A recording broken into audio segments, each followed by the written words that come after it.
ನಿಮ್ಮನ್ನು ಯಾವ ಥರ ನೋಡಬೇಕು ಅಂತ ಆ್ಯಸ್ ಎ ಸೋಷಿಯಲ್ ರಿಫಾರ್ಮರ್ ಆಗಿ ನೋಡಬೇಕಾ, ಆ್ಯಕ್ಟಿವಿಸ್ಟ್ ಆಗಿ ನೋಡಬೇಕಾ, ಅಥವಾ ಆ್ಯಕ್ಟರ್ ಆಗಿ ಕನ್ಸಿಡರ್ ಮಾಡಬೇಕಾ? People want to describe you ಅಥವಾ recognise. So it was actor by chance, but ಚಳುವಳಿ by choice. And ನಾವೇನು ಹೇಳ್ತೀವಿ ಅಂದರೆ it's like what is luck, ಅದನ್ನು ಆಪರ್ಚುನಿಟಿ ಮೀನ್ಸ್ ಪ್ರಿಪೇರ್ಡ್ನೆಸ್ ಅಂತ. Activism was always your identity.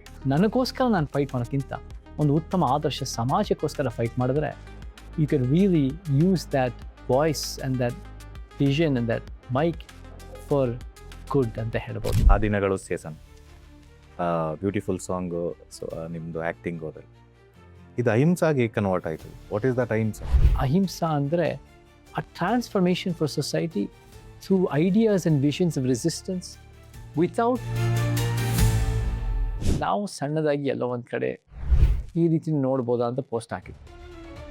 ಅದನ್ನು ಕೆಲವು ಪ್ರಭಾವಿ ಶಕ್ತಿಗಳು ಮೀಡಿಯಾದಲ್ಲೂ ಇರ್ಬೋದು, ಬೇರೆ ಬೇರೆ ಕಡೆ ಇರ್ಬೋದು, ಅದನ್ನು ಚಿಕ್ಕದನ್ನು ಭಾಳ ದೊಡ್ಡದು ಮಾಡಿಬಿಡ್ತಾರೆ ಫಾರ್ ವಾಟ್ ಎವರ್ ರೀಸನ್. ಅವ್ರ ಲಾಜಿಕ್ ಏನಿರುತ್ತೋ ಅವ್ರು ನೋಡೋದು.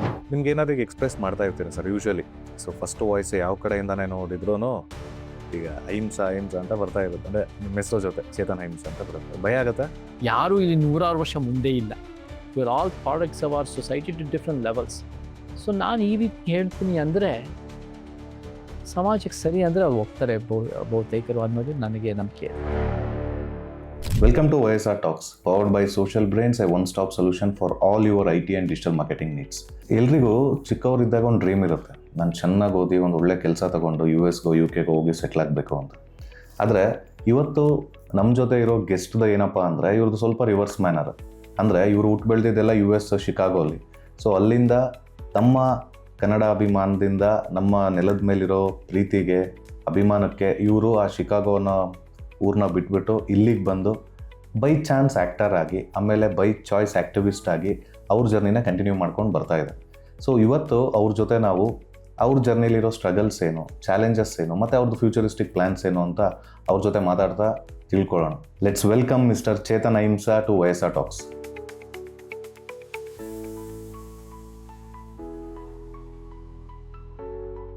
Hi sir, welcome to our show. ನಮಸ್ಕಾರ ಯಶವಂತ. ನಮಸ್ಕಾರ. ಆಮೇಲೆ ನಿಮ್ಮ ಬಿಸಿ ಶೆಡ್ಯೂಲಲ್ಲಿ ಟೈಮ್ ಮಾಡ್ಕೊಂಡು ಬಂದಿದ್ದಕ್ಕೆ ತುಂಬ ಥ್ಯಾಂಕ್ಸ್. Thank you. ನೀವು YSR ನನಗೆ ಮಾತಾಡೋಕ್ಕೆ ಚಾನ್ಸ್ ಕೊಡ್ತಾ ಇದ್ದೀರಲ್ಲ, ನೀವು ಇಟ್ಸ್ ಅ ಪ್ಲೇಷರ್. ನಿಮ್ಮ ಜೊತೆ ಇವಾಗ ತಾನೇ ಒಳ್ಳೆ ಡಿಸ್ಕಷನ್ ಆಯಿತು. ನಿಮ್ಮ ವಿಚಾರಗಳು, ನಿಮ್ಮ ಬಿಸ್ನೆಸ್ ಹೇಗೆ ಶುರು ಮಾಡಿದ್ರಿ, ಎಲ್ಲಿಂದ ಬಂದರೆ, ನಿಮ್ಮಂಥ ಒಳ್ಳೆ entrepreneurs, people who are exploring new horizons and building their own brand, ಆ ರೀತಿ ಮಾಡ್ತಿರೋದು ಒಳ್ಳೆಯದೇ. Thanks for having me. Thank you sir, it's our pleasure to. Thank you sir, ಈ ಡಿಸ್ಕಷನಲ್ಲಿ what we are planning to have for next 1 hour, 1.5 hour. So ಈಗ ರೀಸೆಂಟಾಗಿ ಚೇತನ್ ಅಂತ ಏನು ಕಾಣಿಸ್ಕೊಳ್ತಾ ಇದ್ದಾರೆ, ಸೊ ಇದಲ್ದೇನೆ ಇನ್ನೊಬ್ರು ಚೇತನ್ ಇದ್ದಾರೆ. ಸೊ ಆರ್ ಎಫರ್ಟ್ ಆ ಚೇತನ್ನ ತೋರಿಸೋದು.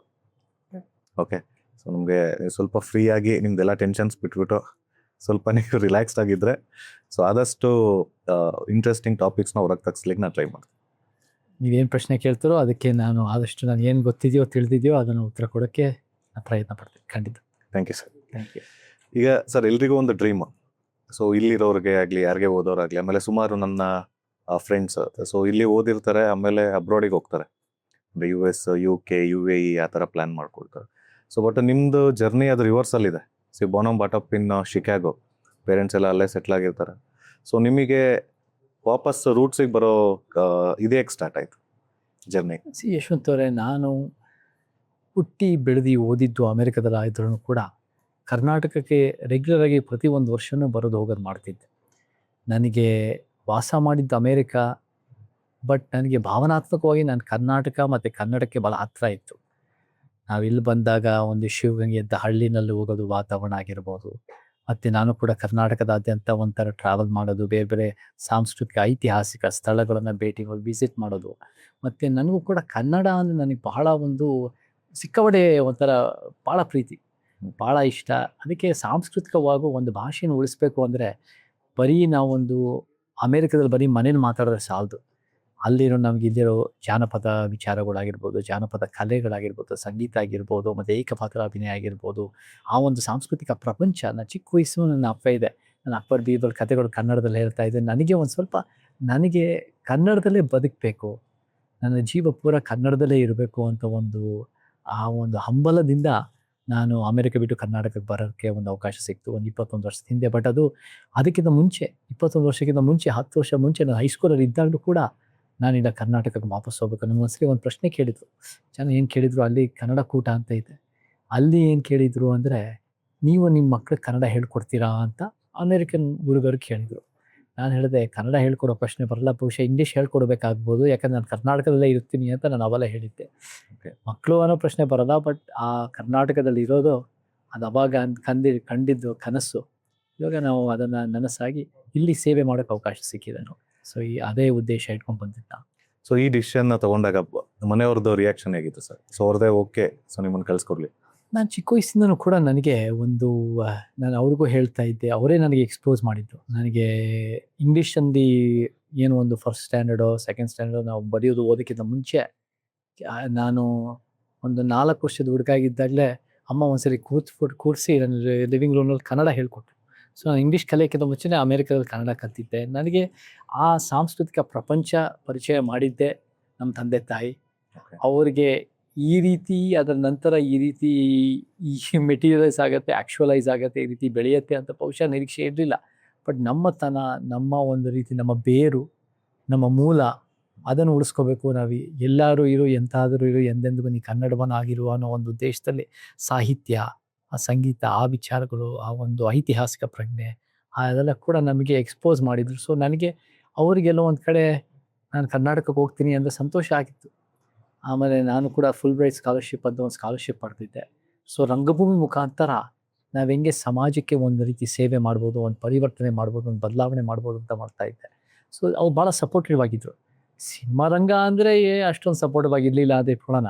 ಬಟ್ ಕರ್ನಾಟಕಕ್ಕೆ ಬರಬೇಕು, ನಾನು ಕೂಡ ಇಲ್ಲಿರಬೇಕು, ಒಂದು ರೀತಿ ನಾನು ಸೇವೆ ಮಾಡ್ಬೇಕಂದಾಗ ಭಾಳ ಸಪೋರ್ಟಿವ್ ಆಗಿ ಸಿಕ್ಕಿತ್ತು ನಿಮಗೆ. ಓಕೆ ಸರ್, ಈಗ ರೀಸೆಂಟ್ ಟ್ರೆಂಡಲ್ಲಿ ಅಂದರೆ ನಮಗೆ ನಿಮ್ಮನ್ನು ಯಾವ ಥರ ನೋಡಬೇಕು ಅಂತ, ಅಂದರೆ ಯೂಶ್ವಲ್ ಎಲ್ರಿಗೂ ಇದು ಕ್ವಶನ್ ಇದೆ ಕಾಮನ್ ಆಗಿ, ಅಂದರೆ ಆ್ಯಸ್ ಎ ಸೋಷಿಯಲ್ ರಿಫಾರ್ಮರ್ ಆಗಿ ನೋಡಬೇಕಾ, ಆ್ಯಕ್ಟಿವಿಸ್ಟ್ ಆಗಿ ನೋಡಬೇಕಾ, ಅಥವಾ ಆ್ಯಕ್ಟರ್ ಆಗಿ ಕನ್ಸಿಡರ್ ಮಾಡಬೇಕಾ? So people want to describe you ಅಥವಾ ರೆಕಗ್ನೈಸ್. ನಾವೆಷ್ಟೋ ಸಲ ಯಶವಂತ್ ಅವರೇ, ನಾವು ಅನೇಕ ಒಂದು ರೀತಿಯ ಗುರುತುಗಳಲ್ಲಿ ನಾವು ಫಿಟ್ ಆಗ್ತೀವಿ. ನಾನು ಕೆಲವೊಂದು ಸಮಾಜಕ್ಕೊಂದು ಬದಲಾವಣೆ ಪರಿವರ್ತನೆ ತರಕ್ಕೂ ನಾನು ಸ್ವಲ್ಪ ಕೆಲಸ ಮಾಡಿದ್ದೀನಿ, ಆ್ಯಕ್ಟರಾಗೂ ಕೆಲಸ ಮಾಡಿದ್ದೀನಿ, ಯಂಗ್ಸ್ಟರ್ ಆಗೂ ಇದ್ದೀನಿ. ನಾವೊಂದು we fit all the categories. But ನಾನು ಒಂದು ಕ್ಯಾಟಗರಿ ಅನ್ನೋಕ್ಕಿಂತ ನಾನು ಒಂದು ಕನಸು ಕಾಣೋನು, ಒಬ್ಬ ಕನಸುಗಾರ. ಆ ರೀತಿಯಲ್ಲಿ ಆ ಒಂದು ಸಮಾಜಕ್ಕೆ ಒಂದು ಕನಸು. ಎಷ್ಟೋ ಜನ ಏನು ಮಾಡ್ತಾರೆ ಅಂದರೆ, ಇಟ್ಸ್ ನ್ಯಾಚುರಲ್ ದಟ್ ನಾವು ನಮ್ಮ ಲೈಫ್ಗೆ ನಮ್ಮ ಒಂದು ಕನಸು ಕಾಣ್ತೀವಿ. ಒಂದು ಪ್ರೊಫೆಷ್ನಲ್ ಕನಸುಗಳಾಗಿರ್ಬೋದು, ಒಂದು ರಿಲೇಷನ್ಶಿಪ್ ಕನಸುಗಳಾಗಿರ್ಬೋದು, ನಮ್ಮ ಫ್ಯಾಮಿಲಿಗೆ ಸಂಬಂಧಪಟ್ಟದ ಕನಸುಗಳಾಗಿರ್ಬೋದು. That's pretty normal. ಅದು ಎವ್ರಿಬಡಿ ಹ್ಯಾಸ್ ದೋಸ್ ಡ್ರೀಮ್ಸ್ ಒಂದೊಂದು ಬೇರೆ ಬೇರೆ ಮಟ್ಟಕ್ಕೆ. ಬಟ್ ನಾನು ಯಾವಾಗಲೂ ಒಂದು ಸಮಾಜಕ್ಕೆ ಒಂದು ಕನಸು ಕಾಣ್ತಾ ಇರೋನು. ಸೊ ಅದ್ರ ತಕ್ಕಂತೆ ಕೆಲಸ ಮಾಡ್ತಾ ಇರೋನು. Not just dreaming, not just day dreaming. ನಾನು ಅದ್ರ ಜೊತೆ have to work to actualise that kind of dream. And ನನ್ನ ಕಣ್ಣಲ್ಲಿ the constitution itself, the concept of the nation itself, ಇವೆಲ್ಲ ಕೂಡ these are dreams, these are ಒಂಥರ imaginations. So nation ಅಂದರೆ ಅದು ಇಮ್ಯಾಜಿನೇಷನ್ ಅನ್ಬೋದು. Constitution is also an imagination. ನಮ್ಮ imagination ಕೂಡ ಅದೇ. ಇಟ್ಸ್ ಒಂದು ಈಕ್ವಾಲಿಟಿ ಇನ್ ಸೊಸೈಟಿ, ಒಂದು ಸಮಾಜ. ಸೊ ಅದು ನಮ್ಮ ಡ್ರೀಮರ್ ಆಗಿ ನಾನು ನನ್ನನ್ನು ಗುರುತಿಸ್ಕೊತೀನಿ. But at the same time ನೀವು ಹೇಳಿದ ಎಲ್ಲ ಕ್ಯಾಟಗರೀಸಲ್ಲೂ ಕೂಡ ನಾನು ಅದರಲ್ಲೂ ಕೂಡ ಫಿಟ್ ಆಗ್ತೀನಿ. ನಿಮ್ಮದು ಚೈಲ್ಡ್ಹುಡ್ ಹೇಗಿತ್ತು sir? Let's go back to your childhood. So Chicago ಅಲ್ಲಿ ವಾಸ್ ಯುವರ್ ಚೈಲ್ಡ್ಹುಡ್? ನನ್ನ ಚೈಲ್ಡ್ಹುಡ್ ಭಾಳ ಭಾಳ ಚೆನ್ನಾಗಿತ್ತು. But at the same time ನನಗೆ ಇವಾಗ ಯೋಚನೆ ಮಾಡಿದಾಗ ನನಗೆ ಸಿಕ್ಕಿರೋ ಎಕ್ಸ್ಪೋಜರು ನನಗೂ ನನ್ನ ತಮ್ಮನಿಗೂ ಭಾಳ ಬೇರೆ ಥರ ಇತ್ತು, ಬೇರೆ ಫ್ಯಾಮಿಲಿಗಳು ಕಂಪೇರ್ ಮಾಡಿದ್ರೆ. ಯಾಕೆಂದರೆ ನಮಗೆ ಒಂದು ಚಿಕ್ಕ ವಯಸ್ಸಿಂದನೂ ಕೂಡ we were in multiple worlds. ನಾವು ಅಮೇರಿಕಾ ಅನ್ನೋ ಪ್ರಪಂಚದಲ್ಲೂ ಕೂಡ, ಶಿಕಾಗೋ ಅನ್ನೋ ಪ್ರಪಂಚದಲ್ಲೂ ಕೂಡ, ಅಲ್ಲೂ ಕೂಡ ಆ ಒಂದು ಕಾಂಟೆಕ್ಸ್ಟಲ್ಲೂ ಇದ್ವಿ. ಇಲ್ಲಿ ಕರ್ನಾಟಕದ ಬರೋದು ಹೋಗೋದು, ಇಲ್ಲಿ ಕೂಡ ಕನ್ನಡದಲ್ಲಿ ಬದುಕೋದು. So there was a hybrid identity ಅಂತ ಹೇಳ್ಬೋದು ಯಶವಂತ್ ಅವರು, ಹೈಬ್ರಿಡೈಸ್ಡ್ ಐಡೆಂಟಿಟಿ. ಸೊ ನಾವು ಏನಾಗತ್ತೆ ಅಂದರೆ, ನಾವು ಅಮೇರಿಕಾದಲ್ಲೂ ಕೂಡ ಒಂದು as a racial minority, as a religious minority, as a as a immigrant family ಅಂದಾಗ ಒಂದು ವಿಶೇಷತೆ ಇರುತ್ತೆ. ಅದ್ರ ಜೊತೆನೂ ಕೂಡ ಇದೆಲ್ಲ ಮಿಕ್ಸ್ ಆದಾಗ ನಮ್ಮ ಕರ್ನಾಟಕತನ, ನಮ್ಮ ಭಾಷೆ ವಿಚಾರಗಳು, ನಮ್ಮ ಕಲ್ಚರ್ ವಿಚಾರಗಳು ಎಲ್ಲ ಮಿಕ್ಸ್ ಆಗಿ ಯು ಕ್ಯಾನ್ ಇನ್ ಹೈಂಡ್ಸೈಟ್ ಆ ಒಂದು ಬೆಳವಣಿಗೆ ಬೇರೆ ಬೇರೆ ರೀತಿ ನೋಡ್ತೀವಿ. ಆ್ಯಂಡ್ ಆಲ್ಸೋ ನಮ್ಮ ಮನೇಲಿ ಭಾಳ ಒಂದು ವಿಚಾರಗಳ ಒಂದು ಎಂಫಸಿಸ್ ಇತ್ತು. ಒಂದು ಪ್ರೊಫೆಸರ್ಸ್ ರೆಗ್ಯುಲರ್ ಆಗಿ ಬರ್ತಾ ಇದ್ರು, intellectual exposure and intellectual global international exposure, ಸಂಗೀತ, ಸಾಹಿತ್ಯ. ಸೊ ಇಟ್ ವಾಸ್ ಮೋರ್ ಅವ ನಮ್ಮ ತಂದೆ ತಾಯಿ ಇದ್ರು ಡಾಕ್ಟರ್ಸ್ ಆಗಿದ್ರು ಕೂಡ ಅವ್ರ ಪ್ರೊಫೆಷನನ್ನು ಒಂದು ಸ್ವಲ್ಪ ಪಕ್ಕಕ್ಕಿಟ್ಟು ಮಕ್ಕಳನ್ನು ಬೆಳೆಸ್ಬೇಕು, ಈ ರೀತಿ ನಾವು ಎಫರ್ಟ್ ಹಾಕಬೇಕು, ಈ ರೀತಿ ಅವರೆಲ್ಲರಿಗೂ ಕೂಡ ಒಂದು ಅವ್ರಿಗೂ we have to make this they're developing the kids in a very globally conscious way ಅನ್ನೋದು ಅವ್ರ ಉದ್ದೇಶ ಇತ್ತು. ಸೊ ಅದಕ್ಕೆ ಬಹುಶಃ ನನ್ನ ತಮ್ಮ ಚಿಕ್ಕ ವಯಸ್ಸಿಂದನೂ ಕೂಡ ಅವನು ಹೋರಾಟಕ್ಕೆ ಇಳಿದು ಅವನು 18 ವರ್ಷಕ್ಕೆ ಅವನು ಜೈಲಿಗೆ ಹೋಗಿ ಅಮೇರಿಕಾದಲ್ಲಿ ವಾರ್ ವಿರೋಧ ವಿರುದ್ಧ ಎಲ್ಲ ಹೋರಾಟ ಮಾಡ್ಕೊಂಡು he is still now an international ಲಂಡನ್ನಲ್ಲಿ very strong fighter for justice. ನಾನು ಕೂಡ ಈ ಥರ ಚಳುವಳಿ, ಈ ಥರ ವಿಚಾರವಂತಿಕೆ, ಈ ಥರ ಒಂದು ಐಡಿಯಾಸ್ಗಳು ವೆರಿ ಇಂಪಾರ್ಟೆಂಟ್. ಸೊ ಚಿಕ್ಕ ವಯಸ್ಸನ್ನು ಕೂಡ ಇವರು ಲೈಕ್ ನಾವು ಟಿ ವಿ ಎಲ್ಲ ನೋಡ್ತಾ ಇರಲಿಲ್ಲ, ನೋಡೋಕ್ಕೆ ಟಿ ವಿ ಇಟ್ಟಿರಲಿಲ್ಲ ಜಾಸ್ತಿ. ಏನಾದ್ರು ಹಾಕಿದ್ರೆ ಒಂದು ನ್ಯೂಸ್ ಚಾನಲು, ಬಟ್ ಮಾಮೂಲಾಗಿ ಪೇಪರ್ ಓದೋದು ಮತ್ತು ರೇಡಿಯೋ ಕೇಳೋದು ಮತ್ತು ಡಿಸ್ಕಷನ್ಗಳಾಗೋದು. ನಮ್ಮ ತಂದೆ ತಾಯಿ ಯಾವತ್ತೂ ಗ್ರೇಡ್ಸು ಮಾರ್ಕ್ಸಿಗೆ ಎಂಫಸಿಸ್ ಕೊಡಲಿಲ್ಲ. ಸ್ಕೂಲ್ನಲ್ಲಿ ಈ ಗ್ರೇಡು ಆ ಮಾರ್ಕು ಅದಕ್ಕೆ ಒತ್ತು ಕೊಡಲಿಲ್ಲ. They gave emphasis to ideas and discussion and current events and politics and history, ಸಾಹಿತ್ಯ. ಮನೇಲಿ ಕೂತ್ಕೊಂಡು ಪೊಯಿಟ್ರಿ ಓದ್ತಾ ಇದ್ವಿ. ಗ್ಲೋಬಲ್ ಇಲ್ಲಿ ವಚನಗಳು ಓದಿದ್ರೆ ಅಲ್ಲಿ ಶೆಲಿ, ಕೀಟ್ಸು ಈ ರೀತಿ ಓದ್ತಾ ಇದ್ವಿ. ಸೊ ಇಟ್ ವಾಸ್ ವೆರಿ ಒಂಥರ ಇಂಟೆಲೆಕ್ಚುವಲ್ಲು ಆ್ಯಂಡ್ ಅದು ನಮಗೆ ಭಾಳ ಶೇಪ್ ಆಯಿತು. ಸೊ ಈ ಹೋರಾಟ, ಈ ಚಳುವಳಿ ಅಥವಾ ಈ ಫೈಟ್ ಫಾರ್ ಜಸ್ಟಿಸ್ ಇದೆಲ್ಲ ಯಾವಾಗಿಂದ ಸ್ಟಾರ್ಟ್ ಆಯಿತು ಸರ್? ಅದೇನಾದ್ರು ಪರ್ಟಿಕ್ಯುಲರ್ ಮೂಮೆಂಟ್ ಇದೆನಾ? ಮೂಮೆಂಟ್ ಅನ್ನೋಕ್ಕಿಂತ ನಮಗೆ ದೇರ್ ವಾಸ್ ಚಿಕ್ಕ ವಯಸ್ಸಿಂದ ನಾನು ಎಕ್ಸ್ಪೋಜರ್ ಇತ್ತು ಅಂತ ಹೇಳಿದೆ. ಚಿಕ್ಕ ವಯಸ್ಸಿಂದನೂ ನಮಗೆ global exposure, the movements, activism, human rights ವಿಚಾರಗಳು ಇದೆಲ್ಲ ಕೂಡ ನಾವು ಡಿಸ್ಕಸ್ ಮಾಡ್ತಾ ಇದ್ವಿ. ನನಗೆ ಯಾವಾಗ ಒಂದು ಮೇನ್ ಪಿವಿಟಲ್ ಮೂಮೆಂಟ್ ಆಯಿತು ಅಂದರೆ, ನಾನು ಕೂಡ ಚಿಕ್ಕ ವಯಸ್ಸಿನಲ್ಲಿ I started seeing racial inequality as a person of colour. ಅಮೇರಿಕಾದಲ್ಲಿ ನಾನು ಕೂಡ ಅಲ್ಲೇ ಹುಟ್ಟು ಬೆಳೆದಿದ್ದೆ. ಬಟ್ ಒಂದು ಹೈಸ್ಕೂಲ್ನಲ್ಲಿ was quite a time when ನಾನು ಮಾರ್ಕ್ಸ್ನಲ್ಲಿ ಭಾಳ ಚೆನ್ನಾಗಿ ತೊಗೊತಾ ಇದ್ದೆ. ನಾನೇ ಫಸ್ಟ್ ರ್ಯಾಂಕ್ ಆಗಿದ್ದೆ ಆ್ಯಂಡ್ ವ್ಯಾಲಿಡಿಕ್ಟೋರಿಯನ್ ಆದೆ 9th to 12th. But at the same time ನಾನು ಸ್ವಲ್ಪ ರೆಬೆಲ್ ಮಾಡೋಕ್ಕೆ ಶುರು ಮಾಡಿದೆ. There was one episode when ನನಗೆ I had to decide between saying ನಾನು ಈ ಒಂದು ತಾರತಮ್ಯನ ಸುಮ್ಮನೆ ಒಪ್ಕೊಳ್ಳ ಅಥವಾ ನಾನು ಫೈಟ್ ಬ್ಯಾಕ್ ಮಾಡಲ. ಸೊ ಅವಾಗ ನಾನು decide to fight. When I was the valedictorian, because ನಾನು ರೆಬಲ್ ಮಾಡ್ತಿರೋದ್ರಿಂದ ಅವ್ರು ನನಗೆ ಸ್ಪೀಚ್ ಮಾಡೋಕ್ಕೆ ಬಿಡಲಿಲ್ಲ. See the first rank student gets an opportunity to speak. ನನಗೆ ಸ್ಪೀಕ್ ಮಾಡೋಕ್ಕೆ ಅವಕಾಶ ಸಿಕ್ಕಿದ್ರೆ ನಾನು ವಿಚಾರ ಹೇಳ್ಬೋದು ಅಂತ ನನಗೆ ಭಾಳ ಒಂದು ಎಕ್ಸೈಟ್ಮೆಂಟಲ್ಲಿದ್ದೆ. ಅವ್ರು ಕೊನೆ ಮೂಮೆಂಟಿಗೆ ಅವರು they remove me from that. ನಾನು ಅದಕ್ಕೆ ಫೈಟ್ ಮಾಡಿ then I got a chance to speak. ಅವ್ರು ಹೇಳಿದ್ದು ಈ ಸ್ಪೀಚನ್ನು ನೀವು ಮೊದಲೇ ಕೊಡಬೇಕು ಅಂತ ಎಲ್ಲ ಹೇಳಿ, ಆಮೇಲೆ ಅವ್ರಿಗೆ ಸ್ಪೀಚ್ ಒಂದು ಕೊಟ್ಬಿಟ್ಟು ನಾನು ಅವತ್ತಿನ ದಿನ I gave a different speech. I fought ಆ ರೀತಿ and I realized the power ಅವಾಗ, the power of the ವಿಚಾರಗಳು, the power of the microphone, the power of a public voice. and ಅದನ್ನು ಸಮಾಜದ ಒಳಿತಿಗಾಗಿ ನಾವು ಹೆಂಗೆ ಬಳಸ್ಬೋದು ಅನ್ನೋದು ಅವಾಗಲೇ ಒಂದು 17-18 ವರ್ಷದ ಯುವಕನಾಗಿ ನನಗೆ ಅರಿವಾಯಿತು. ಆ್ಯಂಡ್ ಸೊ ಇಟ್ ವಾಸ್ ನನಗೆ ನಾನು ಫೈಟ್ ಮಾಡೋದಕ್ಕಿಂತ, ನನಗೋಸ್ಕರ ನಾನು ಫೈಟ್ ಮಾಡೋಕ್ಕಿಂತ ಒಂದು ಉತ್ತಮ ಆದರ್ಶ ಸಮಾಜಕ್ಕೋಸ್ಕರ ಫೈಟ್ ಮಾಡಿದ್ರೆ you can really use that voice and that vision and that mic for good ಅಂತ ಹೇಳ್ಬೋದು. ಸೊ ಇದೆಲ್ಲ it's a process, many episodes and evolution ಅಂತ ಹೇಳಿದ್ರೆ ಸುಳ್ಳಿ. So activism was always your identity?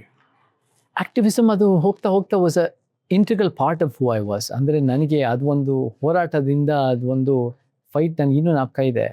They were like you left to freedom of speech. ಅದು ಒಂದು teacher ಇದ್ರು, ನಿನ್ನ ಫ್ರೀಡಮ್ ಆಫ್ ಸ್ಪೀಚನ್ನು ನೀನು ಈ ಹೈಸ್ಕೂಲಿಗೆ ಬಂದಿದ್ದ ತಕ್ಷಣ ನಿನ್ನ ಬಾಗಿಲಲ್ಲೇ ಬಿಟ್ಟಿದ್ದೆ, ನೀನು ಮಾತಾಡದೆ ವಿಚಾರ ಅನ್ನೋ ರೀತಿ ಹೇಳಿದೆ.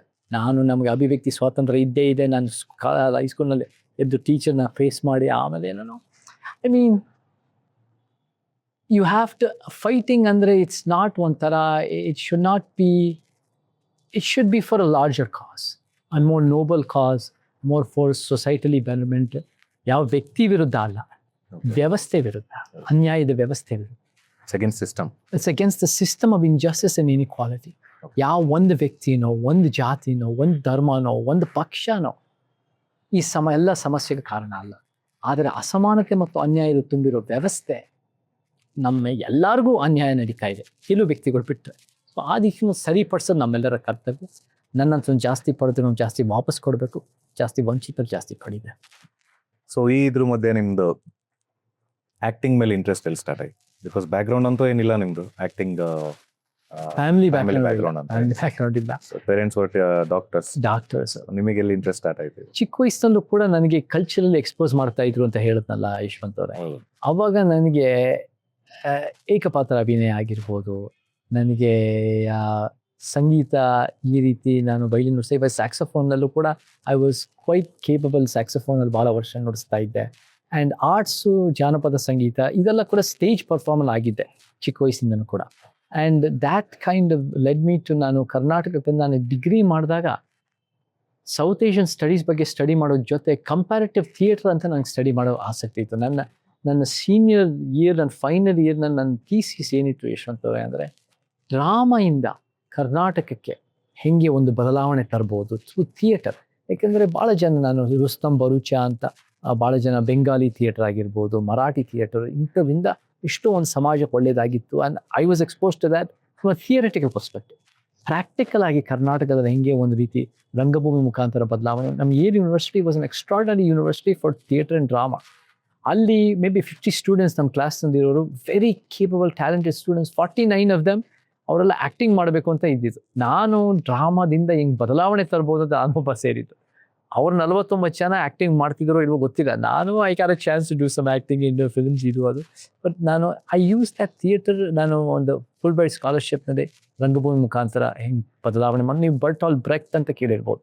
ಬ್ರೆಕ್ಟ್ ಅಂತವರು, many people have use drama as a means of social awakening, social awareness, ಒಂದು ಸ್ವಲ್ಪ ಸಮಾಜ ಒಂದು ಎಚ್ಚರಿಸೋದು ಮತ್ತು ಸಮಾಜದ ಒಂದು ಬದಲಾವಣೆ ತರೋದು.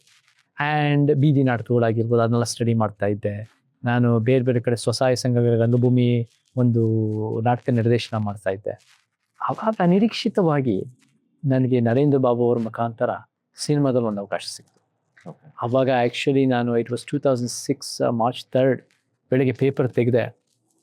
ಪೇಪರ್ ತೆಗೆದಾಗ ಅಲ್ಲಿ ನಾನು ಮಾಮೂಲಾಗಿ ಯಾವುದೋ ರಂಗಭೂಮಿ ಇದು ಯಾವುದಾದ್ರು ಒಂದು ಕಾರ್ಯಕ್ರಮ ಇದ್ದರೆ ಅದಕ್ಕೆ ಹೋಗೋದು. ಸೊ ಅಲ್ಲಿ ಯಾವುದೋ ಒಂದು ರವೀಂದ್ರ ಕಲಾಕ್ಷೇತ್ರ ಪಕ್ಕ ಕನ್ನಡ ಭವನದಲ್ಲಿ ಒಂದು ಆ್ಯಂಟಿ ವಾರ್ ಒಂದು ಫೋಟೋ ಎಕ್ಸಿಬಿಟ್ ಇತ್ತು. ಆ ಫೋಟೋ ನಾನೇನು ಅವಾಗ ಇರಾಕ್ ವಾರ್ ನಡೀತಾ ಇದ್ದು, ಅಮೇರಿಕ ಇರಾಕ್ ವಾರ್. ನಾನು ಹೋಗೋಣ ಇದಕ್ಕೆ ಹೋಗೋಣ ಅಂತ ನಾನು ಅವಾಗ ಹೋಗಿ ಅದು ಬೆಳಗ್ಗೆ ಒಂದು ಆಟೋ ಇಟ್ಕೊಂಡು ಅಲ್ಲಿ ಆಟೋ ತೊಗೊಂಡು ಅಲ್ಲಿ ಹೋದೆ. ಅಲ್ಲಿ ಹೋದಾಗ ನಾಟಕದವ್ರು ಭಾಳ ಚೆನ್ನಾಗಿದ್ರು. ಸಮುದಾಯ ಅಂತ ಒಂದು ನಾಟಕ ಟೀಮ್, ಅವ್ರನ್ನೆಲ್ಲ ಒಂದು ಇದನ್ನು ಬರೀತಾ ಇದ್ದೆ. ಅದೆಲ್ಲ ಇಂಟರ್ವ್ಯೂಸ್ ತೊಗೊಳ್ತಾ ಇದ್ದೆ, ಒಂದು ಜುಬ್ಬ ಹಾಕೊಂಡು, ಜುಟ್ಟು, ದೊಡ್ಡ ಮೀಸೆ. ಅವಾಗ ಸ್ವಲ್ಪ ನನಗೆ I was very culturally new. ನಾನು ಕರ್ನಾಟಕಕ್ಕೆ ಸ್ವಲ್ಪ ಜನ ಮೀಸೆ ಮುಟ್ಟಕ್ಕೆ ಬರೋರು. ಆವಾಗ ನನಗೆ ಯಾರೊಬ್ಬ ನಿಮ್ಮ ಮೀಸೆ ಮುಟ್ಟೋದು ದಪ್ಪ ಮೀಸೆ ಇತ್ತು, ಮಂಗಲ್ ಪಾಂಡೆ ಸಿನಿಮಾ ಎಲ್ಲ ಬಂದಿತ್ತು. ಆವಾಗ ನನಗೆ ಯಾರೋ ಒಬ್ಬರು ಬಂದು ನಿಮ್ಮನ್ನು ಮಾತಾಡಿಸ್ಬೇಕು ಅಂತ ಬಂದು, ನಾನು ಇವರೇನೋ ಮೀಸೆ ಮುಟ್ಟಕ್ಕೆ ಬರ್ತಾ ಇದ್ದಾರೆ ಅಂತ ತಾಳಿಗೆ 1 ನಿಮಿಷ ಅಂತ ಇದ್ದಾಗ ಅವ್ರು ಆಮೇಲೆ ಇಂಟರ್ವ್ಯೂ ಮುಗಿಸಿದ್ಮೇಲೆ ಅವರು ಬಂದು ಪ್ಯಾಕನ್ನು ಬಂದು, ನಾನು ನರೇಂದ್ರ ಬಾಬು ಅಂತ, ನಾನು ಸಿನಿಮಾ ಡೈರೆಕ್ಟರ್, ನೀವು ಸಿನಿಮಾದ ಹೀರೋ ಆಗಬೇಕು, ನಾವೊಂದು ಟಾಲ್ಸ್ಟಾಯ್ ಬಗ್ಗೆ ಒಂದು ಕತೆ ಮಾಡ್ತಾ ಇದ್ದೀನಿ ಅಂತ ಹೇಳೋದು. ನನಗೆ ಅವ್ರು ಯಾರು ಅಂತ ಗೊತ್ತಿಲ್ಲ, ಸಿನಿಮಾ ರಂಗದ ಬಗ್ಗೆ ಏನೂ ಗೊತ್ತಿಲ್ಲ, ನಾನು ಹೀರೋ ಆಗಬೇಕಂತ ಏನು ಆಸಕ್ತಿ ಇಲ್ಲ, ಸಿನಿಮಾ ಮಾಡಬೇಕಂತ ಏನು ಆಸಕ್ತಿ ಇಲ್ಲ. ಬಟ್ ನನಗೆ ಟಾಲ್ಸ್ಟಾಯ್ ಅಂತ ಹೇಳಿದ್ರಲ್ಲ, ನನಗೆ ಭಾಳ ಇಂಪ್ರೆಸ್ ಆಯಿತು. ಇದು ಟಾಲ್ಸ್ಟಾಯ್ ರಷ್ಯನ್ ನಾವಲಿಸ್ಟ್ ಬಗ್ಗೆ ನಾವಿಲ್ಲಿ ಕರ್ನಾಟಕದಲ್ಲಿ ನನಗೆ ಇಂಟ್ರೆಸ್ಟ್ ಬಂತು. ಅಲ್ಲಿಂದ ನಾನು ಅವ್ರ ಜೊತೆ ಒಂದು ರೀತಿ ಟ್ರಾವೆಲ್ ಮಾಡಿ ವಿಸ್ತಾರ ನಾಟಕ ತಂಡದಿಂದ ಅಲ್ಲಿಂದ ಕಿಶೋರು, ಸುಮನ ಕಿತ್ತೂರು ಮತ್ತು ಅಗ್ನಿಶ್ರೀಧರ ಪರಿಚಯ ಆಗಿ it was really by accident ಅಂತ ಹೇಳಿದ್ರೆ ಸುಳ್ಳಿಲ್ಲ. ಬಟ್ ನಾನು ಅದನ್ನು ಯಾಕೆ ಸಿನಿಮಾ ಒಪ್ಕೊಂಡೆ ಅಂದರೆ, ಐ ಫೆಲ್ಟ್ ರಂಗಭೂಮಿಗೆ ಒಂದು ವೇದಿಕೆ ಸಿಗುತ್ತೆ ಅಂದರೆ, ಸಿನಿಮಾ ಅನ್ನೋದು ಸಮಾಜಮುಖಿಯಾಗಿ ಕೆಲಸ ಮಾಡೋದು ಇನ್ನೂ ದೊಡ್ಡ ಒಂದು ರೀಚ್ ಸಿಗ್ಬೋದು, ಒಂದು ಪ್ರಯತ್ನ ಪಡೋಣ. ಹಿಂಗಿದ್ದು ನಾನು ಅದಾದಮೇಲೆ ನಾನು ಎಲ್ಲ ಒಂದು ಕಡೆ ಇಂಟರ್ನ್ಯಾಷನಲಲ್ಲಿ ಅಥವಾ ಬೇರೆ ಕಡೆ ಭಾರತದ ಬಗ್ಗೆ ನಾನು PhD ಮಾಡೋಣ ಅಂತ ಎಲ್ಲ ರೆಡಿ ಆಗ್ತಾ ಇದ್ದೆ. ಬಟ್ ನಾನೊಂದು ಸಿನಿಮಾ ನೋಡೋಣ, ಒಂದು ಟ್ರೈ ಮಾಡೋಣ ಅಂತ ಮಾಡಿದೆ. ಅವರಿಂದ ಸಿನಿಮಾ ಚೆನ್ನಾಗಾಯ್ತು. ಆ್ಯಂಡ್ ಅಲ್ಲಿಂದ ಒಂದು ಸ್ವಲ್ಪ ಸಿನಿಮಾಗಳು ಮಾಡ್ಕೊಂಡ್ಬಂದೆ. So it was actor by chance but chaluvali by choice. And ನಾವೇನು ಹೇಳ್ತೀವಿ ಅಂದರೆ it's like what is luck, ಅದನ್ನು ಆಪರ್ಚುನಿಟಿ ಮೀನ್ಸ್ ಪ್ರಿಪೇರ್ಡ್ನೆಸ್ ಅಂದು. ಸೊ ನನಗೂ ಕೂಡ ಒಂದು ರೆಡಿ ಇದ್ದೆ, ಅದೇ ವಾತಾವರಣದಲ್ಲಿದ್ದೆ, ರಂಗಭೂಮಿನಲ್ಲಿದ್ದೆ, ನಾನು ಕೂಡ ಸ್ವಲ್ಪ ಆ್ಯಕ್ಟಿಂಗ್ ಮಾಡ್ತಾ ಇದ್ದೆ, ನಾನು ಕೂಡ ಅದರಲ್ಲಿ ಇರೋದ್ರಿಂದ ನನಗೆ ಅವಕಾಶ ಬಂತು. ಆವಾಗ ನಾನು ಅದನ್ನು ಒಂದು ರೀತಿ ಸಿನಿಮಾದಲ್ಲಿ ಮಾಡಿದೆ. ಸೊ ಇಟ್ ಈಸ್ ಲಕ್ಕೆ, but it is also opportunity meets preparedness. So ಅದರಿಂದ ಏನಾದ್ರು ಇಂಪ್ಯಾಕ್ಟ್ ಆಯ್ತಾ ನಿಮ್ಮ ಲೈಫಲ್ಲಿ? ಬಿಕಾಸ್ ಈಗ ನೀವು ಆಪ್ ಮಾಡ್ಕೊಂಡಿದ್ದು ಅಂದರೆ ನೀವು ಹೋಗ್ತಿದ್ದಿದ್ದು ಪಾತ್ಗೆ, ಸೊ ನೀವು ರಂಗಭೂಮಿ ಒಂದು ಅದ್ರ ಮೂಲಕ ಒಂದು ಬದಲಾವಣೆ ತರ್ಬೋದು ಅಂತ ನೀವು ಪ್ಲಾನ್ ಮಾಡ್ಕೊಂಡಿದ್ದು. ಹೌದು. So what you said was also true. ಈಗ ಯಾಕೆಂದ್ರೆ ನೀವು ಸ್ಟಾರ್ಟ್ ಮಾಡಿದ ಟೈಮಲ್ಲಿ ರಂಗಭೂಮಿಗೆ ಅಷ್ಟು ಒಂದು ಲೈಮ್ ಲೈಟ್ ಇದ್ದಿಲ್ಲ, ಯಾಕೆಂದ್ರೆ ಎಲ್ಲ ಫಿಲ್ಮ್ ಮೂವೀಸ್ ಇದ್ರಲ್ಲಿ ಬರ್ತಾ ಇತ್ತು ಅಥವಾ ಸೀರಿಯಲ್ಸ್. ಸೊ ನಿಮಗೆ ಅದು ಬಂದಾಗ ಅದನ್ನು ಒಪ್ಕೊಂಡ್ರಿ.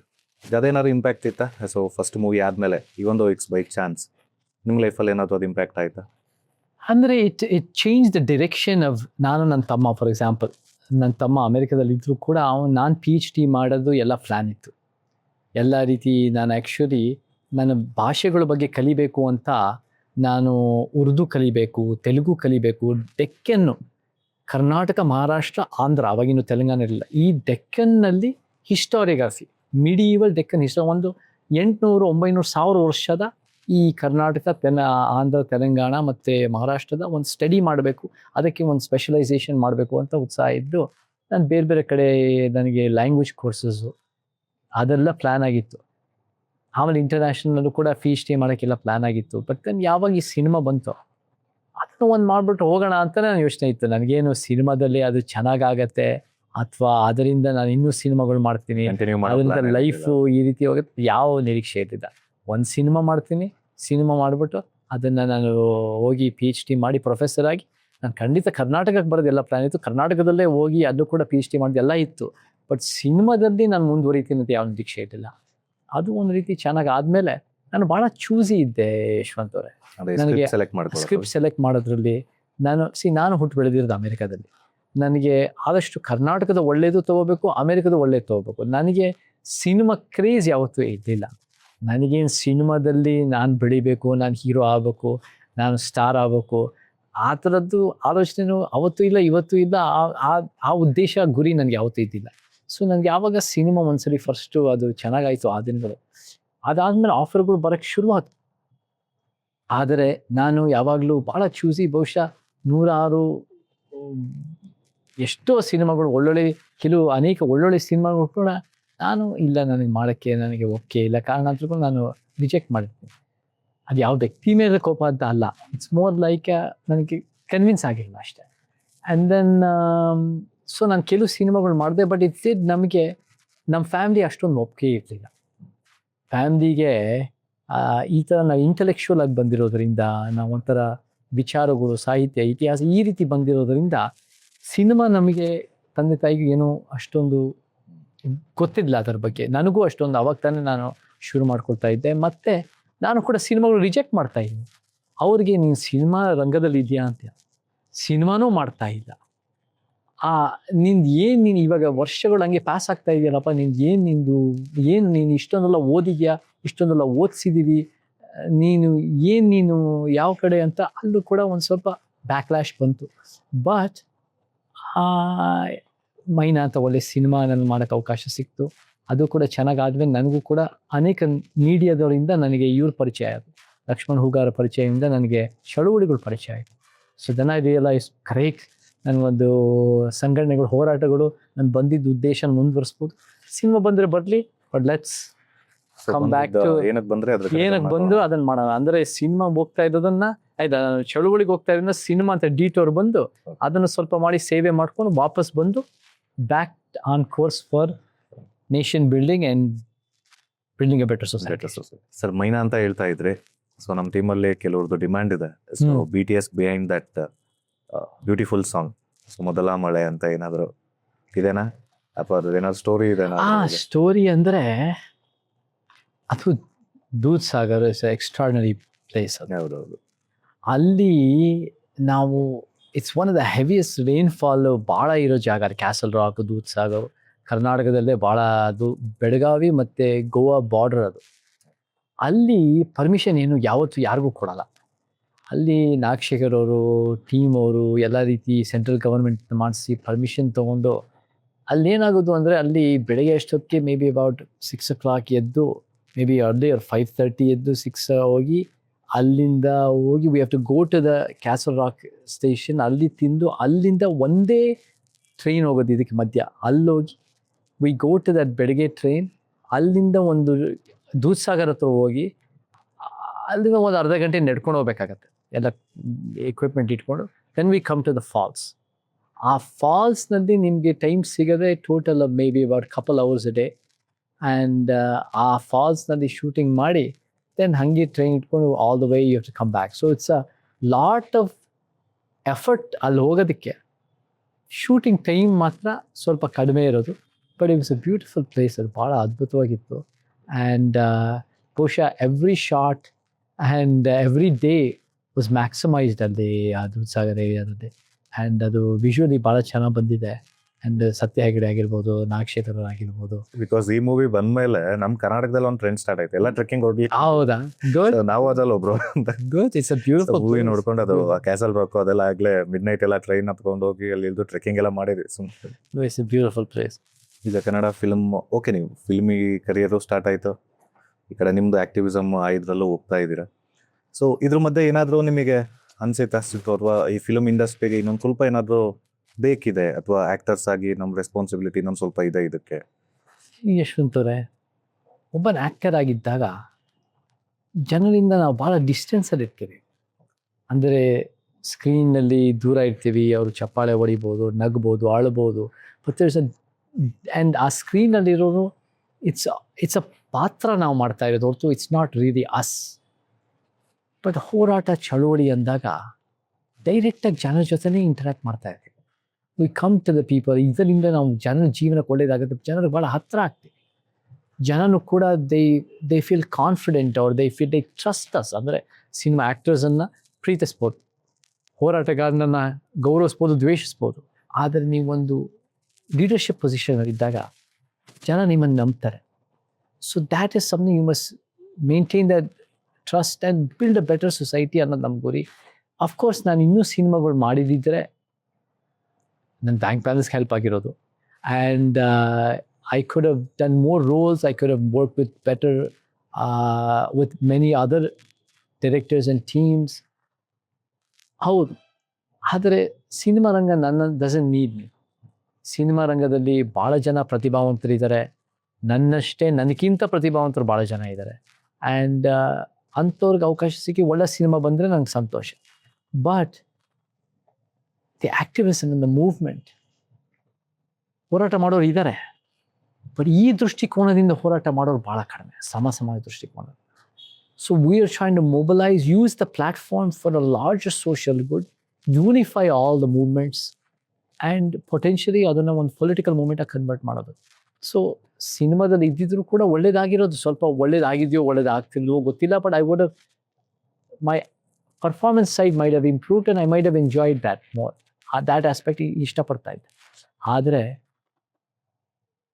ಸೇವೆ, ಹೋರಾಟ, ದಿಸ್ ನೀಡ್ಸ್ ಮೋರ್ ಅಟೆನ್ಷನ್.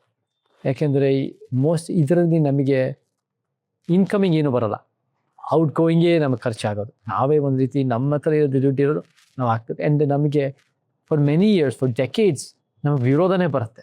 ಹೌದು, ಇವಾಗ ಜೀವ ಬೆದರಿಕೆಗಳು, ವಿರೋಧ, ಜೈಲಿಗೆ ಹಾಕ್ತಾರೆ, ದೇಶನ ಆಚೆ ಹಾಕೋಕ್ಕಾಗ್ತಾರೆ, ಎಲ್ಲ ನಿಮ್ಮ ಪ್ರಶ್ನೆ, ಎಲ್ಲರೂ ನಿಮ್ಮನ್ನು ಟೀಕೆ ಮಾಡ್ತಾರೆ, ಎಲ್ಲ ರೀತಿ ನಿಮ್ಮನ್ನು ಪ್ರಶ್ನೆ ಮಾಡ್ತಾರೆ, ಕೆಟ್ಟ ಮಾತು ಹೇಳ್ತಾರೆ. ಯಾವಾಗ ನೀವು ಹೇಳ್ತಿರೋದ್ರಲ್ಲಿ ಏನೋ ಸ್ವಲ್ಪ ಸತ್ಯ ಇದೆ, ಈ ಲಾಜಿಕ್ಕು ಒಳ್ಳೆಯದೆ, ಈ ರೀತಿ ಯೋಚನೆ ಮಾಡಿದ್ರೆ ಪ್ರಜಾಪ್ರಭುತ್ವಗೂ ಒಳ್ಳೆಯದು, ಡೆಮಾಕ್ರಸಿಗೂ ಒಳ್ಳೆಯದು, ನಮ್ಮ ಕರ್ನಾಟಕಕ್ಕೆ ಒಳ್ಳೆಯದು ಅಂತ ಅರಿವಾದರೆ no cinema can give that satisfaction. On screen only ಅದು ರೋಲಲ್ಲಿ ಅಲ್ದೇನೆ, ಸೊ ಹೊರಗಡೆ ಬಂದ್ಬಿಟ್ಟು ಜನರ ಜೊತೆಲಿ ಇದ್ಬಿಟ್ಟು ಸ್ವಲ್ಪ ಬೆಟರ್ಮೆಂಟ್ ಆಫ್ ಸೊಸೈಟಿಗೆ ವರ್ಕ್ ಮಾಡೋದು ಒಳ್ಳೇದು. ದ್ಯಾಟ್ ಈಸ್ ಒಳ್ಳೆಯದು ಅನ್ನೋಕ್ಕಿಂತ that is definitely more beneficial for society. But ಅದನ್ನು ಮಾಡ್ತಿರೋರು ಕಡಿಮೆ ಜನ. Cinema, lot of people are aspiring for to become heroes, actors and stars. Because ಈಗ ಎಲ್ರಿಗೂ ಗೊತ್ತಿರೋದು ಸರ್, ಈಗ ನಿಮ್ಗೆ ರೆಕಾಗ್ನಿಷನ್ ಸಿಕ್ಕಿದ್ದು ಸ್ಟಾರ್ಟಿಂಗ್ ಇದೆ. ಸೊ ಆ ದಿನಗಳು, ಚೇತನ್, ಬ್ಯೂಟಿಫುಲ್ ಸಾಂಗು, ಸೊ ನಿಮ್ಮದು ಆ್ಯಕ್ಟಿಂಗು, ಅದೆಲ್ಲ ಇದು ಅಹಿಂಸಾಗಿ ಕನ್ವರ್ಟ್ ಆಯಿತು. ವಾಟ್ ಈಸ್ ದಟ್ ಅಹಿಂಸಾ?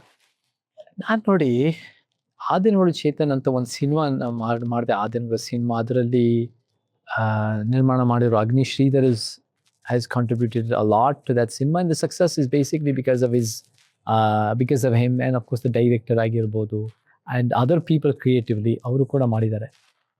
ನಾನು ನನ್ನ ಪಾತ್ರ ಭಾಳ ಕಡಿಮೆ ಅದರಲ್ಲಿ. ಅವ್ರು ಹೇಳಿದ್ ಮಾಡಿದೆ, ಕೆಲವು ಇನ್ಪುಟ್ಸ್ ಕೊಟ್ಟಿರ್ಬೋದು, ಬಟ್ ಇಟ್ಸ್ ಯಾರೇ ಯಶವಂತ್ ಅವರೇ, if you would have got that chance and the role would have been molded to fit you, ಅಷ್ಟು ಒಳ್ಳೆ ಕ್ರಿಯೇಟಿವಿಟಿ ಸಿನಿಮಾ ಹಿಸ್ಸಾಗಿ ಆಗೈತೆ. Very little do with me. ಹೌದು. ಬಟ್ ಏನಾಗತ್ತೆ ಅಂದರೆ ಸಿನಿಮಾ ಚೆನ್ನಾಗಾದಾಗ hero gets a lot more credit than he or she deserves. So ಅದೇನಾಗುತ್ತೆ ಅಂದರೆ ಆ ದಿನಗಳು ಚೇತನ್ ಅಂತ ಹೆಸರು ಬಂತು. ಬಟ್ ನನಗೆ ನನ್ನ ವಿಚಾರಗಳು, ನನಗೆ ಒಂದು ಸಮಾಜದ ಪರಿವರ್ತನೆ ವಿಚಾರಗಳು, ನಾನು ಭಾಳ ಮುಂಚೆಯಿಂದನೂ ಕೂಡ ಅಹಿಂಸಾ ಅಂದರೆ a transformation for society through ideas and visions of resistance without weapons and violence. ನೀವು ಹಿಂಸೆನೋ, ನೀವು ಶಸ್ತ್ರಾಸ್ತ್ರ ಇಲ್ಲದೆ ಸಮಾಜಕ್ಕೆ ಹಿಂಗೆ ಪರಿವರ್ತನೆ ಕಟ್ಬೋದು, ಒಂದು ವೈಜ್ಞಾನಿಕ ಪರಿವರ್ತನೆ ಕಟ್ಬೋದು ಅನ್ನೋದೇ ಪ್ರತಿರೋಧದ ಒಂದು ಅಹಿಂಸೆ ಅಂತ ನಾನು ಅದನ್ನು ನಂದು ಒಂದು ಇಮೇಲ್ ಅಡ್ರೆಸ್ಸು, ಒಂದು ಕಾವ್ಯನಾಮ, ಒಂದು ಪೆನ್ ನೇಮ್ ಅಂತ ಇಟ್ಕೊಂಡಿದ್ದೆ. ಸೊ ಅದ್ರಲ್ಲಿ ಬರಿತಾ ಇದ್ದೆ. ಅದು ನಮಗೆ ಸ್ವಲ್ಪ ನನ್ನ ಚಳುವಳಿ ಬೆಳೆದಷ್ಟು, ನಮ್ಮ ಹೋರಾಟ ಬೆಳೆದಷ್ಟು ಅದು ಕೂಡ ಒಂದು ಸ್ವಲ್ಪ ಸ್ಟಿಕ್ ಆಯ್ತು ಅಷ್ಟೇ. ಈಗ ಆ ದಿನಗಳು ಇಷ್ಟನೋ ಅಥವಾ ಅಹಿಂಸಾ ಈಗ ಇಷ್ಟ? ಆ ದಿನಗಳು ಅದು ಹೆಸರು. ನಾನು ಅದರಿಂದ ಆ ದಿನಗಳು ಸಿನಿಮಾದಿಂದ ನಾನೇನು ಒಂದು ರೀತಿ it's not my doing. I was the beneficiary ಆ ದಿನಗಳು ಸಿನಿಮಾ. ಬಟ್ ಅಹಿಂಸಾ ಒಂದು ರೀತಿ ನಾನ್ ವೈಲೆಂಟ್ ಟ್ರಾನ್ಸ್ಫಾರ್ಮೇಷನ್, ಪರಿವರ್ತನೆ ಸಮಾಜಕ್ಕೆ ಅನ್ನೋದು ನನ್ನ ವಿಷನ್. ಅದ್ರಲ್ಲಿ ನಾನು ಹೇಳ್ಬೋದು ಅದೇ ಒಂದು ಸಮಾಜ. So I course Ahimsa. But if people recognise me from a film, ಅದು ದಟ್ಸ್ ಫೈನ್. ನಾನು ರೆಕಗ್ನೈಸ್ ಮಾಡದೇ ಇದ್ರೂ ಇಟ್ಸ್ ಫೈನ್. ಓಕೆ ಸರ್, ಈಗ ನಿಮ್ಮ ಜರ್ನಿಲಿ ಓಕೆ, ಈಗ ಫಿಲ್ಮಿವರೆಗೂ ಬಂತು, ಮಾಡ್ತಾ ಇದ್ದೀರಾ, ಅಹಿಂಸಾ ಸ್ಟಾರ್ಟ್ ಆಯಿತು, ನಿಮ್ಮ ಆ್ಯಕ್ಟಿವಿಸಮ್ಮು, ನಿಮ್ಮ ಕರಿಯರು, ಓಕೆ. ಈಗ ಮನೇಲೂ ಒಂದು ಎಗೇನ್ಸ್ಟ್ ಇತ್ತು ಆ ಮೂಮೆಂಟಲ್ಲಿ. So what you are doing ಅನ್ನೋ, ಯಾಕಂದರೆ ಅಸಹಜ ಎಲ್ಲ ಪೇರೆಂಟ್ಸ್ಗೆ ಇದ್ದೇ ಇರುತ್ತೆ. ಸಿನಿಮಾದಿಂದ ಅಪೋಸ್ ಇತ್ತು, ಬಟ್ ನಾನು ಯಾವಾಗ ಚಳುವಳಿ ಸೇರ್ಕೊಂಡು there has been nothing but support ಇದೆ. Absolutely. ಚಳುವಳಿಗೆ, ಹೋರಾಟಕ್ಕೆ, ಜನಸೇವೆಗೆ ಅವರಿಂದ ನೋಡ್ಕೊಂಡೇ ನನಗೆ ಸ್ಫೂರ್ತಿಯಾಗಿದೆ. ಸೊ ಮನೇಲಿ ನಮ್ಮದು ಒಂದು 40 ವರ್ಷದಿಂದ ತಂದೆ ತಾಯಿ ಒಂದು 35-40 ಇಯರ್ಸಿಂದ ಒಂದು free charitable hospital, free school ಶುರು ಮಾಡಿ ಮೈಸೂರಿನಲ್ಲಿ ಭಾಳ ಒಂದು they been doing a lot of work for health and education. And ಅಮೆರಿಕದಲ್ಲೂ ಕೂಡ ರೆಡ್ ಇಂಡಿಯನ್ಸ್ ಅಂತ ಆದಿವಾಸಿಗಳಿಗೆ ಭಾಳ ದೊಡ್ಡ ಮಟ್ಟದ ಎಜುಕೇಷನ್ ಮಾಡಿ ಒಂದು ಸರ್ವಿಸ್ ಮಾಡಿ, ಅದು ಕೂಡ ಒಂದು ಆಕ್ಟಿವಿಸಮ್, ಸರ್ವಿಸ್ ಕಮ್ ಆಕ್ಟಿವಿಸಮ್ ಅದು ಕೂಡ ಭಾಳ ಮಾಡಿ ನನಗೆ ಅವರೆಲ್ಲರಿಂದ ಕಲಿತು ನಾನು ನನ್ನ ತಮ್ಮ ಈ ರೀತಿ ಆಗಿರೋದು. ಸೊ ಮನೆಯೇ ಈ ರೀತಿ ಆಗಿರೋದು ಹೊರತು ಇಟ್ಸ್ ನಾಟ್ ಹೋರಾಟದಿಂದ ನಮ್ಗೇನು ವಿರೋಧ ಬಂದಿಲ್ಲ. ಸಿನಿಮಾದಲ್ಲಿ ವಿರೋಧ ಭಾಳ ಇದೆ. ನಿಮ್ಗೆ ಏನಾದ್ರು ಈಗ ಎಕ್ಸ್ಪ್ರೆಸ್ ಮಾಡ್ತಾ ಇರ್ತೀರಾ sir usually? So first voice ಯಾವ ಕಡೆಯಿಂದಾನೇ ನೋಡಿದ್ರು ಈಗ ಅಹಿಂಸಾ ಅಂತ ಬರ್ತಾ ಇರುತ್ತೆ, ಅಂದರೆ ನಿಮ್ಮ ಹೆಸರು ಜೊತೆ ಚೇತನ್ ಅಹಿಂಸಾ ಅಂತ ಬರುತ್ತೆ. ಭಯ ಆಗತ್ತಾ? ಇಲ್ಲ, ನನಗೆ ಭಯ ಆಗಲ್ಲ. ನಮ್ಮ ವಿಚಾರಗಳು ಒಂಥರ ವೈಚಾರಿಕವಾಗಿ ಜನರಿಗೆ ಇದರಲ್ಲಿ ಸತ್ಯ ಇದೆ ಅಂತ ಸತ್ಯ ಇದ್ದರೆ ಜನ ಒಪ್ತಾರೆ. ಎಲ್ಲಾನು ಒಪ್ಸೋಕ್ಕಾಗಲ್ಲ. But overarching people will understand the logic and also see it. ನಾವು ನೋಡಿ, ಬಿಕಾಸ್ ನಾವು ಪ್ರಪಂಚನ ಎಷ್ಟೋ ದೇಶಗಳಿಗೆ ಹೋಗಿದ್ದೀವಿ, ನಮ್ಗೆ ಎಷ್ಟು ಒಳ್ಳೆ ಗುರುಗಳು ಸಿಕ್ಕಿದ್ದಾರೆ, ಎಷ್ಟೋ ವಿಚಾರಗಳು ಓದೋಕ್ಕೂ ಅವಕಾಶ ಸಿಕ್ಕಿದೆ, ಹೆಡ್ ಸ್ಟಾರ್ಟ್ ಸಿಕ್ಕಿದೆ. ಐ ಬಿಲೀವ್ ಸೊಸೈಟಿ, ನಮ್ಮ ಜನ ಇಲ್ಲಿ 75-80% ಸಾಕ್ಷರತೆ ಇದೆ. ಎಲ್ಲರಿಗೂ ಭಾಳ ದೊಡ್ಡ ಪ್ರಮಾಣದ ಯಾವ ಒಳ್ಳೇದು ಕೆಟ್ಟದ್ದು, ಯಾವ ಸತ್ಯ ಸುಳ್ಳು ಅಂದರೆ ಎಲ್ಲರಿಗೂ ಗೊತ್ತಾಗುತ್ತೆ. ಯಾರೂ ಇಲ್ಲಿ 100 ವರ್ಷ ಮುಂದೆ ಇಲ್ಲ. We are all products of our society to different levels. So ನಾನು ಈ ರೀತಿ ಹೇಳ್ತೀನಿ ಅಂದರೆ ಸಮಾಜಕ್ಕೆ ಸರಿ ಅಂದರೆ ಅವ್ರು ಹೋಗ್ತಾರೆ ಬಹುತೇಕರು ಅನ್ನೋದು ನನಗೆ ನಂಬಿಕೆ ಇದೆ. ಸೊ ಬಟ್ ಹೇಳೋ ವಿಧಾನದಲ್ಲಿ ಏನಾದರೂ ಬದಲಾವಣೆ ಬೇಕು ಅನ್ಸುತ್ತಾ ಕೆಲವು ಸತಿ? ಬಿಕಾಸ್ ಹೇಳೋದು ನೀವು ಲಾಜಿಕಲಿ ಕರೆಕ್ಟ್ ಇದೆ, ಅಥವಾ ನಿಮ್ಮ ದೃಷ್ಟಿಕೋನದಲ್ಲೋ ಅಥವಾ ನಿಮ್ಮ ವೇವ್ ಲೆಂತಲ್ಲಿ ಇರೋರಿಗೂ ಸರಿ ಅನಿಸ್ಬೋದು. ಬಟ್ ಎಲ್ರಿಗೂ ಅದು ಸ್ವಲ್ಪ ಬೇರೆಯವ್ರಿಗೆ ಕಿರಿಕಿರಿ ಮಾಡುತ್ತೆ ಅಂತ ಅನ್ಸುತ್ತಾ, ಅಥವಾ ಅದನ್ನ ಇನ್ನೊಂದು ರೀತಿಲಿ ಹೇಳ್ಬೋದಿತ್ತು ಅಂತ ಏನಾದರೂ ಯೋಚನೆ ಬಂದಿದ್ದಾನೆ ಯಾವತ್ತಾದರೂ? ನಮಗೆ ಇನ್ನೊಂದು ರೀತಿನ ಹೇಳ್ಬೋದಿತ್ತು ಅಂತ ನನಗೆ ಯಾವತ್ತೂ ಪ್ರತಿಕ್ರಿಯೆ ಬಂದಿಲ್ಲ. ಹೇಳಲೇಬಾರದು ಅಂತ ಪ್ರತಿಕ್ರಿಯೆ ಬಂದಿದೆ. ಅಂದ್ರೆ ಆ ವಿಚಾರ ಮಾತಾಡಲೇಬಾರದು ಅಂತ ಬಂದಿದೆ. ಬಟ್ ನೀವ್ ಯಾಕೆ ಹಿಂಗೆ ಹೇಳಿದ್ರಿ, ಹಂಗೆ ಹೇಳಬೇಕಾಗಿತ್ತು ಅನ್ನೋದೇನಿದೆ. It's a question of like, ನನ್ನ ಯೋಚನೆ ಏನಿದೆ ಅಂದರೆ ನಾವು ಹೇಳೋದೆಲ್ಲ ಸತ್ಯ ಇರೋದು. ಎಲ್ಲ ಸತ್ಯಗಳು ಹೇಳಬೇಕು ಅನ್ನೋದೇನಿಲ್ಲ, ಹೌದು. ಬಟ್ ನಾವು ಹೇಳೋದಲ್ಲ ಸತ್ಯ ಅದು. ಸೊ ಕೆಲವು ವಿಚಾರಗಳು ಏನಾಗುತ್ತೆ ಯಶವಂತ್ ಅವರೇ ಅಂದರೆ, ನಾವು ಸಣ್ಣದಾಗಿ ಎಲ್ಲೋ ಒಂದು ಕಡೆ ಈ ರೀತಿ ನೋಡ್ಬೋದಾ ಅಂತ ಪೋಸ್ಟ್ ಹಾಕಿರ್ತೀವಿ. ಅದನ್ನು ಕೆಲವು ಪ್ರಭಾವಿ ಶಕ್ತಿಗಳು ಮೀಡಿಯಾದಲ್ಲೂ ಇರ್ಬೋದು, ಬೇರೆ ಬೇರೆ ಕಡೆ ಇರ್ಬೋದು, ಅದನ್ನು ಚಿಕ್ಕದನ್ನು ಭಾಳ ದೊಡ್ಡದು ಮಾಡಿಬಿಡ್ತಾರೆ. ಫಾರ್ ವಾಟ್ ಎವರ್ ರೀಸನ್ ಅವ್ರ ಲಾಜಿಕ್ ಏನಿರುತ್ತೋ ಅವ್ರು ನೋಡೋದಕ್ಕೆ. ಕೆಲವುದು ದೊಡ್ಡ ದೊಡ್ಡ ವಿಚಾರಗಳು ಎತ್ಕೊಂಡಿರ್ತೀವಿ, ಅದೆಲ್ಲ ಜನಸೇವೆ, ಜನ ಸೇರಿ ಒಂದು ರೀತಿ ಗಟ್ಟಿಯಾಗಿ ಸಂಘಟನೆ ಮಾಡಿ ಎಲ್ಲ ಅದನ್ನು ಮೀಡಿಯಾ ತೋರಿಸೋದೇ ರೀತಿ ಟ್ರಾನ್ಸ್ಫಾರ್ಮೇಷನ್ ವಿಷಯ. ಸೊ ನನಗೆ ನಿಜವಾಗ್ಲೂ ಹೇಳ್ಬೇಕಂದ್ರೆ ಯಾವ್ದು ಭಾಳ ದೊಡ್ಡದಾಗಿ ಎಕ್ಸ್ಪ್ಲೋರ್ಡ್ ಆಗುತ್ತೆ, ಯಾವ್ದು ನಾವು ದೊಡ್ಡದು ಮಾಡಬೇಕು ಅಂದ್ರೂ ಕೂಡ ಅದು ಯಾರು ಕೂಡ ತೋರಿಸಲ್ಲ, ನನಗೆ ಎಷ್ಟು ಸಲ ಗೊತ್ತಿರಲ್ಲ. ಹೌದು. All I know is that ನಮಗೆ ಈ ವಿಚಾರಗಳನ್ನ ಚರ್ಚೆ ಆದರೆ ಪ್ರಜಾಪ್ರಭುತ್ವ ಒಂದೇ ಯಶವಂತ, ಯಾವುದೇ ಒಂದು ಪರಿವರ್ತನೆ ಬರಬೇಕು ಅಂದರೆ ನಮಗೆ ಒಂದು ಅಹಿಂಸಾವಾದದ ವೈಚಾರಿಕ ಸಂಘರ್ಷ ಬೇಕಾಗುತ್ತೆ. ಎಲ್ಲರಿಗೂ ಇಷ್ಟ ಆಗಿದೆ ಅಂದರೆ ನಿಮಗೆ ಪರಿವರ್ತನೆ ಇದಾದ್ರಲ್ಲಿ there's no transformation. For a transformational vision there must be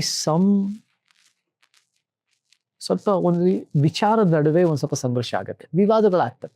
ವಿವಾದಗಳು ಏನು ಮೇನ್ ಗೊತ್ತಾ ಯಶವಂತರಾದ, ಹೀಗೂ ನೋಡ್ಬೋದಾ, ಹೀಗೆ ನೋಡಿದ್ರೆ ಸಮಾಜಕ್ಕೆ ಒಳ್ಳೇದಾ, ಹೀಗೆ ನೋಡೋಕ್ಕೆ ಒಂದು ಎವಿಡೆನ್ಸ್ ಇದೆಯಾ, ಹೀಗೆ ನೋಡಿದ್ರೆ ಯಾರಿಗೆ ಪ್ಲಸ್ಸು ಯಾರಿಗೆ ಮೈನಸ್ ಅಂತ ಜನ ಡಿಸ್ಕಸ್ ಮಾಡ್ತಾ ಇರ್ತಾರೆ.